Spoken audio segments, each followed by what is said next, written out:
I don't think governments value human beings much anymore. Those we entrust with power, our own power, have long since stopped seeing their populations for what they are or could be, which is filled with potential, the potential of unique individuals with parts to play in society and service to offer their communities. More and more we're told there are too many of us alive in the world at the same time, using up the resources faster than they can be replaced and making a mess of everything we touch. The totalitarians and technocrats of the World Economic Forum like to dismiss the millions as useless eaters, surplus to requirements. That same WEF and its worshippers are infuriated by individuals who value national borders and sovereign nation states with unique heritage and ways of life, not to mention constitutions that declare the inalienable rights of all those pesky, uppity individuals with their own ideas about how to live a life. Instead, those self-worshipping would-be autocrats indulge fantasies of another utopia in which everything works exactly as they want it to, without the place just being cluttered with billions of people inclined to follow their own heart's desires. That every one of those human beings might be entitled to a decent life independent of the state as much as possible is, for the one world government devotees, only an obstacle to be overcome, a truth to be deleted. So useless are so many of us in their eyes, or very soon to be made useless by technology we're to be made powerless to resist, we should apparently be grateful to occupy unheated homes and eat plants and insects while we live out our spans within walking distance of our homes. I live in Stirling, a town in Scotland. Every day I speak to people, regular people, you know, people of every sort from all manner of walks of life. We talk about the mess we've been put in by our supposed leaders. Just as a for instance, we've been in the long process of doing up our house, and over the years we've got to know plumbers, electricians, plasterers, painters and roofers, just about every trade you can think of, one way or another. I don't know how to do the things they do, not a clue. My family needs every one of those skilled people, and on a regular basis. More and more now we talk with those clever, skilled people about the state of the nation. Together we share our disbelief about what has gone on these past few years and ask each other what is to be done to put it all right. Those folk and all the others of every sort have all the sensible, common sense ideas a community might need. Ideas born out of spending their days in the real world, made of the lives of other regular people, lives to which they make every day meaningful contributions courtesy of the skills of their hands, their determination to get on and make things better for themselves and others. The truth is, these people are essential. I could be wrong, but I very much doubt Bill Gates knows much about fixing the plumbing in a Victorian house. He got it all wrong with the so-called vaccines, I'd say, so God knows what a mess he'd make of the outlet for a family bathroom. Likewise, I don't suppose Klaus Schwab or Yuval Noah Harari of the WEF would be much help when it came to putting in an electrical ring main to power that house. Does either of them have any hands-on experience of maintaining an internal combustion engine, or are they just committed to eliminating what they don't even understand?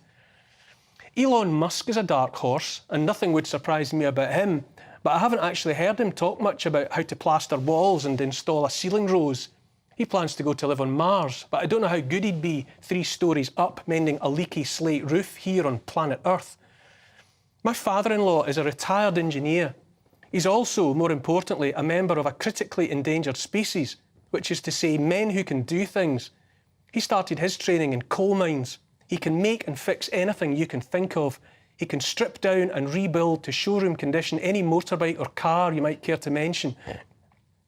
I'm pretty sure you could take him to a World War II tank rusting in the African desert, and with some tools, oil and fuel, he'd get that started as well.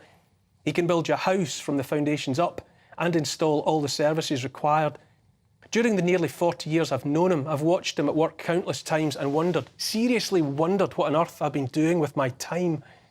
People who can make and do things, make and fix things are a wonder to me.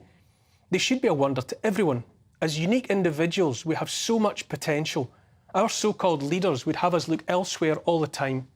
We have to fight what amounts to planned and choreographed decay and neglect, deliberate neglect that is a huge part of the harm inflicted on society. I look around at a society being bullied into thinking of people, themselves and others, as redundant, useless eaters, and I wonder how on earth we got to this point. For a start, when did we stop educating people to understand the truth of the world around them, how it works and how they might make a useful contribution to it? When did we stop passing on the skills of steel-making, mining, heavy industry and the rest in favour of watching other nations around the world accelerate past us when it comes to acquiring the know-how to keep the world working? When did governments decide farmers, those who give their lives to growing the food we eat, were the enemy instead of the bedrock of healthy populations? If there are any useless people, then they've been made that way by generations of dumbing down and downright deliberate abuse and misuse. Our cities' infrastructures are falling apart because somewhere along the line decisions were taken to make it so. Likewise, the potholed roads and motorways, the rusting bridges, the verges and central reservations of our roads networks are litter-strewn, not because it has to be that way, but because someone in authority wants it that way. More and more, the individual in this country is being sacrificed to the so-called collective good. For the good of the planet, we're to be colder in our homes. For the good of the planet, we're to eat plants and insects instead of the meat that grew our big human brains in the first place. For the good of the planet, we're to stop exploiting our own natural resources and instead buy and import the stuff of life and industry at top dollar from our competitors. As long as it's others hollowing out their landscapes, burning fossil fuels and emitting CO2 into their own skies to make the batteries, wind turbines and solar panels, then everything's just tickety-boo, apparently.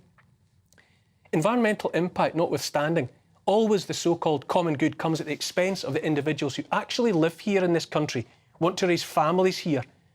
We've heard a lot about public health these past few years. COVID was a public health emergency, they told us, requiring top-down, one-size-fits-all solutions. In recent weeks, I've listened for many hours to physicians, GPs and medical professionals from all over the world who in 2020 quickly understood how to treat COVID with readily available medicines and so collectively saved tens of thousands of lives. But by the middle of that year were banned by their own health authorities from doing so or even talking about it. Follow the money, that's all I'm saying. The truth, in my opinion at least, is that there's no such thing as public health. Never has been and never will be. There's only individual health, every unique individual's health, assessed to establish their specific needs, the treatment that will fix them. In my homeland of Scotland, we're bidding farewell to First Minister Nicola Sturgeon. If I have to listen to one more commentator describe her as an impressive politician and a skilled communicator, I think the top of my head might flip open and my brain will come out on a spring. All that set her apart was the craven, lick-spittle fawning of a mainstream media that glossed over her every fault purely for the entertainment she provided with her round-the-clock attacks on the government in Westminster. Like millions of my countrymen, I had to listen to her claim to speak for everyone north of the border while she and her SNP ran Scotland into the ground, wrecking education, wrecking health, the infrastructure and much else besides, while drug deaths and crime rose unchecked. Worst of all was what she did to education, taking a system that was once the envy of the world and so damaging it, her own government had to take Scottish schools off the international league tables because our national fall was so complete. Sturgeon also maintained a steady attack on the family, that other safe space for the raising of children as individuals and not as creatures of the state. In vain, thank God, she sought to slip a so-called named person, a relative stranger, between every child and its parents. She did, however, successfully see to it that children as young as 4 are able to adopt the opposite gender at school, to answer to an alternative name and use a different toilet, all without parents knowing. Here is where the loss of the individual begins, when the state, and not the family, assumes control, the better to impose the ideology of the moment instead of leaving it to the family to guide and to protect their own offspring. A crucial part of the fight back we must make to reclaim our world from the autocrats, technocrats and ideologues is reminding ourselves of the unique value of the individual human being. If the proposed future must find billions of us useless, then that future is not right for humankind, not good enough, period, case closed. During the 1950s, there was an encounter at MIT between Marvin Minsky, a father of artificial intelligence, and Doug Engelbart, another icon of the information age. Minsky told an audience, "We're going to make machines intelligent, we're going to make them conscious," to which Engelbart replied, "You're going to do all that for the machines. What are you going to do for the people?" We're there now, with intelligent machines all but able to think for themselves. It's with this technology that an elite plans to make our species redundant in every way. Engelbart's question is therefore more urgent than before. Just what are they going to do for the people? And much more importantly, crucially in fact, just what are we going to do for ourselves? Here's the thing. Our species is the most extraordinary creation of the universe. Inside our skulls, we're equipped with 3 pounds of rosy pink meat, able to conceive of and to seek to understand the infinity of the universe. As far as we know, we're unique in that universe. We have the wit and the skills to dream of travelling to the stars. We can do anything and everything, from smallest to greatest, that we set our minds to. And they dare to call us useless eaters.